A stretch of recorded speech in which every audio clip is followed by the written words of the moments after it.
Chapter 4. The Ball at the Mansion House. April the 30th.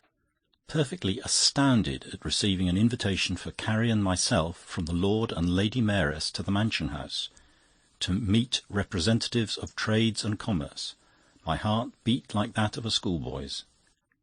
Carrie and I read the invitation over 2 or 3 times. I could scarcely eat my breakfast.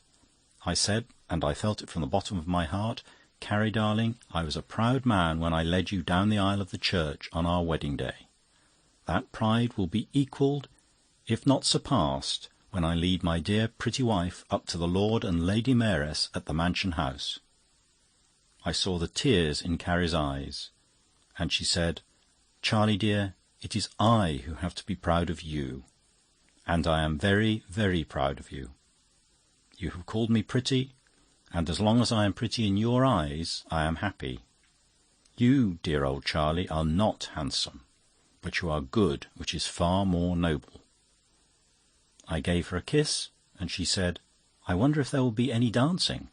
I've not danced with you for years." I cannot tell what induced me to do it, but I seized her round the waist, and we were silly enough to be executing a wild kind of polka when Sarah entered, grinning, and said, "There is a man, mum, at the door who wants to know if you want any good coals." Most annoyed at this, spent the evening in answering and tearing up again the reply to the Mansion House. Having left word with Sarah, if Gowing or Cummings called, we were not at home. Must consult Mr. Perkupp how to answer the Lord Mayor's invitation. May the 1st. Carrie said, "I should like to send Mother the invitation to look at." I consented, as soon as I had answered it. I told Mr. Perkupp at the office with a feeling of pride that we had received an invitation to the Mansion House, and he said, to my astonishment, that he himself gave in my name to the Lord Mayor's secretary. I felt this rather discounted the value of the invitation, but I thanked him, and in reply to me he described how I was to answer it. I felt the reply was too simple, but of course Mr. Perkupp knows best. May 2nd. Sent my dress coat and trousers to the little tailor's round the corner to have the creases taken out. Told Gowing not to call next Monday, as we were going to the Mansion House. Sent similar note to Cummings. May 3rd. Carrie went to Mrs. James at Sutton to consult about her dress for next Monday. While speaking incidentally to Spotch, one of our head clerks, about the Mansion House, he said, "Oh, I'm asked, but I don't think I shall go." When a vulgar man like Spotch is asked, I feel my invitation is considerably discounted. In the evening, while I was out, the little tailor brought round my coat and trousers, and because Sarah had not a shilling to pay for the pressing, he took them away again. May 4th. Carrie's mother returned the Lord Mayor's invitation, which was sent to her to look at, with apologies for having upset a glass of port over it. I was too angry to say anything. May 5th. Bought a pair of lavender kid gloves for next Monday, and 2 white ties in case one got spoiled in the tying. May 6th, Sunday. A very dull sermon, during which, I regret to say, I twice thought of the Mansion House reception tomorrow. May 7th. A big red letter day, viz. the Lord Mayor's reception. The whole house upset. I had to get dressed at 6:30, as Carrie wanted the room to herself. Mrs. James had come up from Sutton to help Carrie, so I could not help thinking it unreasonable that she should require the entire attention of Sarah the servant as well. Sarah kept running out of the house to fetch something for Mrs., and several times I had, in my full evening dress, to answer the back door. The last time it was the greengrocer's boy, who, not seeing it was me, for Sarah had not lighted the gas, pushed into my hands 2 cabbages and half a dozen coal blocks. I indignantly threw them on the ground, and felt so annoyed that I so far forgot myself as to box the boy's ears. He went away crying and said he should summons me, a thing I would not have happen for the world. In the dark I stepped on a piece of the cabbage, which brought me down on the flags all of a heap. For a moment I was stunned, but when I recovered I crawled upstairs into the drawing-room, and on looking into the chimney glass discovered that my chin was bleeding, my shirt smeared with coal blocks, and my left trouser torn at the knee. However, Mrs. James brought me down another shirt, which I changed in the drawing-room. I put a piece of court plaster on my chin, and Sarah very neatly sewed up the tear at the knee. At 9 o'clock, Carrie swept into the room, looking like a queen. Never have I seen her looking so lovely or so distinguished. She was wearing a satin dress of sky blue, my favourite colour, and a piece of lace which Mrs. James lent her round the shoulders to give a finish. I thought perhaps the dress was a little too long behind and decidedly too short in front, but Mrs. James said it was à la mode.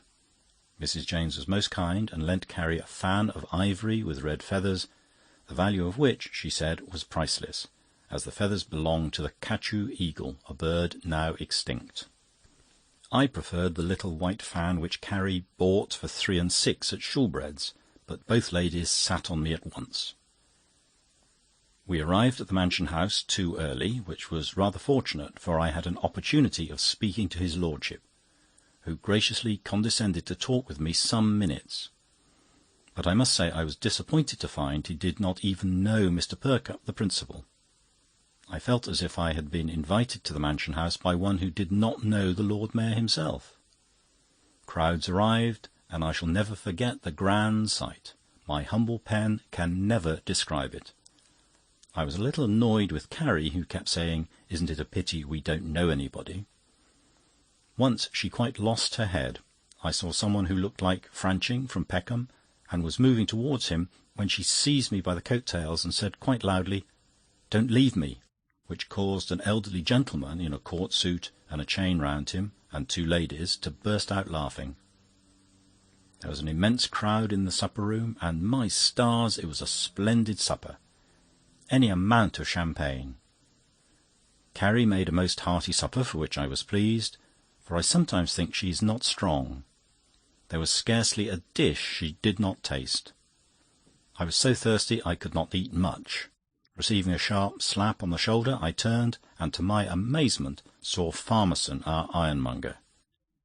He said, in the most familiar way, "This is better than Brickfield Terrace, eh?" I simply looked at him and said coolly, "I never expected to see you here."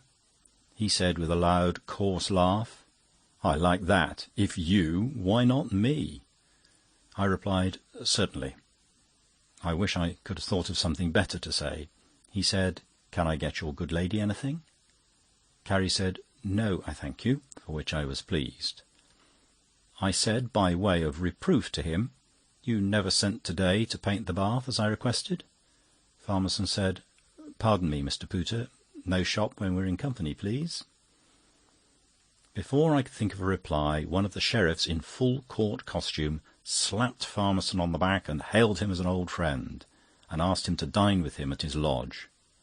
I was astonished. For full 5 minutes they stood roaring with laughter, and stood digging each other in the ribs. They kept telling each other they didn't look a day older. They began embracing each other and drinking champagne. To think that a man who mends our scraper should know any member of the aristocracy. I was just moving with Carrie when Farmerson seized me rather roughly by the collar, and, addressing the sheriff, said, "Let me introduce my neighbour, Pooter." He did not even say Mr. The sheriff handed me a glass of champagne. I felt, after all, it was a great honour to drink a glass of wine with him, and I told him so. We stood chatting for some time, and at last I said, "You must excuse me now if I join Mrs. Pooter." When I approached her, she said, "Don't let me take you away from your friends. I'm quite happy standing here alone in a crowd, knowing nobody." As it takes 2 to make a quarrel, and as it was neither the time nor the place for it, I gave my arm to Carrie and said, "I hope my darling little wife will dance with me, if only for the sake of saying we had danced at the Mansion House as guests of the Lord Mayor." Finding the dancing after supper was less formal, and knowing how much Carrie used to admire my dancing in the days gone by, I put my arm round her waist and we commenced a waltz. A most unfortunate accident occurred. I had got on a new pair of boots. Foolishly, I had omitted to take Carrie's advice, namely to scratch the soles of them with the points of the scissors or to put a little wet on them. I had scarcely started when, like lightning, my left foot slipped away and I came down the side of my head, striking the floor with such violence that for a second or two I did not know what had happened. I need hardly say that Carrie fell with me with equal violence, breaking the comb in her hair and grazing her elbow. There was a roar of laughter, which was immediately checked when people found out that we had really hurt ourselves. A gentleman assisted Carrie to a seat, and I expressed myself pretty strongly on the danger of having a plain, polished floor with no carpet or drugget to prevent people slipping. The gentleman, who said his name was Darwitz, insisted on escorting Carrie to have a glass of wine, an invitation which I was pleased to allow Carrie to accept. I followed and met Farmerson, who immediately said in his loud voice, "Oh, are you the one who went down?" I answered with an indignant look. With execrable taste he said, "Look here, old man, we are too old for this game. We must leave these capers to the youngsters. Come and have another glass, that's more in our line."